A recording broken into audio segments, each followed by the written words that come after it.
আসসালামু আলাইকুম। আমাদের জীবনে ধর্ম একটি অবিচ্ছেদ্য অনুষঙ্গ। অনেকে ধর্ম প্রতিপালন করেন, অনেকে করেন না, কিন্তু ধর্মের কিছু পজিটিভ গুণাবলী যা আছে এটাকেও অস্বীকার করেন না। যেমন আমাদের ধর্মে, ইসলাম ধর্মে ইমাম গাজ্জালি রহমতুল্লাহের কতগুলো অমূল্য বাণী রয়েছে। তিনি যে অমূল্য উপদেশ মানুষের জন্য দিয়ে গেছেন সেটা সকলেরই জানা আবশ্যক। যেমন তিনি বলেছেন, অহংকার মানুষকে ধ্বংস করে,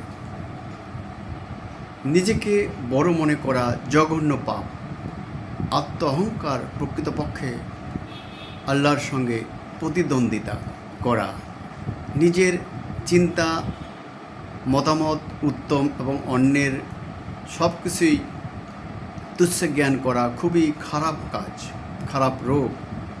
তিনি আরও বলেছেন, হারাম বস্তু থেকে চোখ না ফেরানো পর্যন্ত গুনাহ হতে আত্মরক্ষা করা যাবে না। তিনি আরও বলেন, উপহাসে বন্ধুত্ব নষ্ট হতে পারে, অন্যের ঋণে অন্যের মনে আঘাত লাগতে পারে, জন্ম নিতে পারে শত্রুতার। তিনি বলেন, জীবিকার জন্য চেষ্টা তদবির ছেড়ে দেয়া বড় গুনাহ। তার জীবিকা হতে হবে সৎ। মন্দ কাজ থেকে বাঁচার জন্য আত্মার পরিচ্ছন্নতা প্রয়োজন। অন্তর পবিত্র হলে দেহের সকল অঙ্গপ্রত্যঙ্গ পবিত্র হয়। এর জন্য অন্তরে খোদা ভীরুতা থাকতে হবে। তিনি আরও বলেন, অন্যের প্রতি বিদ্বেষ, রিয়া বা লোক দেখানোর প্রবণতা এবং নিজেকে বড় মনে করা, এই তিনটি প্রবণতা থেকে বুদ্ধিমান মাত্রই আত্মরক্ষা করা কর্তব্য। তিনি বলেন, যে বন্ধুর শুধু সুদিনে এসে ভিড় করে, দুর্দিনে কোনো কাজে আসে না, তাদের সংস্রব থেকে দূরে থাকতে হবে, কেননা এরা বড় দুশ্মন। অন্যের দোষ ত্রুটি আবিষ্কার করতে উৎসাহ না হয়ে বরং গোপন করতে আগ্রহী হতে হবে। অন্যের অনুপস্থিতিতে তার সম্পর্কে এমন কিছু বলা উচিত নয়, বা না শুনলে তার মনে কষ্ট হতে পারে, এটাই গীবত। উচ্চ স্বরে ক্রন্দন বা আট্টহাসি শোভন নয়। তিনি আরও বলেন, ধীরস্থির ব্যক্তিত্ব সম্পন্ন হওয়া উচিত, ঠাট্টা বিদ্রূপ করা অনুচিত। কোনো বিষয় জানা না থাকলে সে বিষয়ে অকপটে প্রকাশ করা কর্তব্য। নিজেকে জ্ঞানী না জেনেও জ্ঞানী পরিচয় দেওয়া ঠিক নয়। অতি প্রত্যুষে শয্যা ত্যাগ করতে হবে এবং সর্বপ্রথমে আল্লাহকে স্মরণ করা কর্তব্য। নরম বচনে জিহ্বার সার্থকতা, অর্থাৎ কোমল কণ্ঠে কথা বলতে হবে, অন্যথায় জিহ্বাই সকল অনর্থের কারণ হয়ে দাঁড়াবে। তিনি আরও বলেছেন, নিজের সম্পদ দ্বারা অভাবগ্রস্ত প্রতিবেশীদের, আত্মীয় বন্ধুবান্ধবের সাহায্য করা কর্তব্য। দুনিয়ায় লাভবান হওয়ার জন্য আল্লাহর নাম ব্যবহার করা উচিত নয়। গ্রহীতার চেয়ে দাতার আগ্রহ বেশি হওয়া উচিত। সে দান আল্লাহর নিকট কবুল হতে পারে না, কারণ দান অনুগ্রহ নয়, কর্তব্য। লোভ লালসার ইচ্ছা ত্যাগ করে ত্যাগের ইচ্ছা পোষণ করতে হবে। কোনো অপরাধ মোকাবেলায় অজ্ঞতা যেন কোনো অজুহাত হতে পারে না। যে কাজ রাসূলের তরিকা বিরোধী ইবাদত শুরুতে হলেও তা গুনাহ বলে গণ্য হবে। যে পরেজগারিতে সাধারণ মানুষের কষ্ট হয় সেটা ছেড়ে দেওয়াই উত্তম।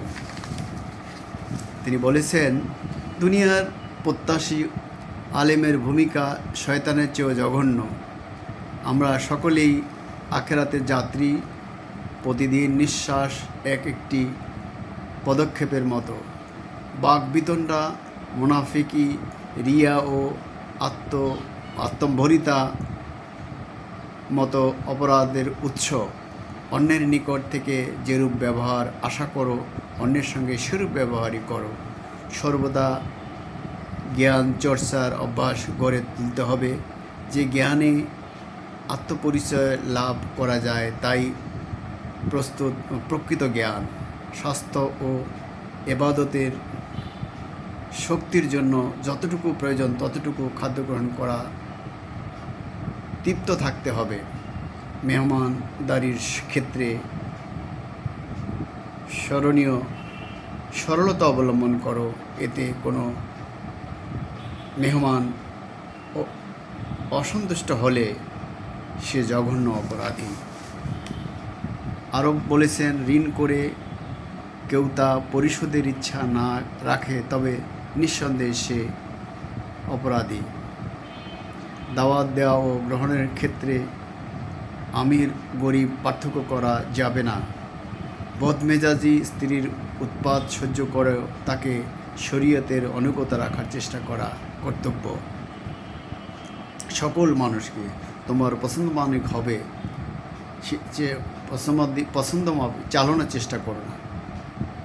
শরীয়তের সীমা রেখা অতিক্রম না করা পর্যন্ত অন্যের রুচি ও পছন্দকে শ্রদ্ধার চেষ্টা করতে হবে। পরচর্চা, ঋণ ব্যক্তিকে সহানুভূতির সঙ্গে সময় দিতে হবে। ঋণ পরিশোধ করার সামর্থ্য হওয়ার পর এক মুহূর্ত দেরি করা জুলুমের অন্তর্ভুক্ত। প্রয়োজনে অতিরিক্ত সম্পদের পিছনে ঘুরে বেড়ানোর অভ্যাস মানুষকে শেষ পর্যন্ত গুনাহের পথে পরিচালিত করে। আরও তিনি বলেছেন, নিয়োজিত কর্মচারীদের প্রতি জুলুম নির্যাতনের জন্য আল্লাহর নিকট জবাবদিহি করতে হবে। কোনো আলেমের মৃত্যুতে আক্ষেপ করা জুলুমের কাজে সামিল হওয়ার নামান্তর।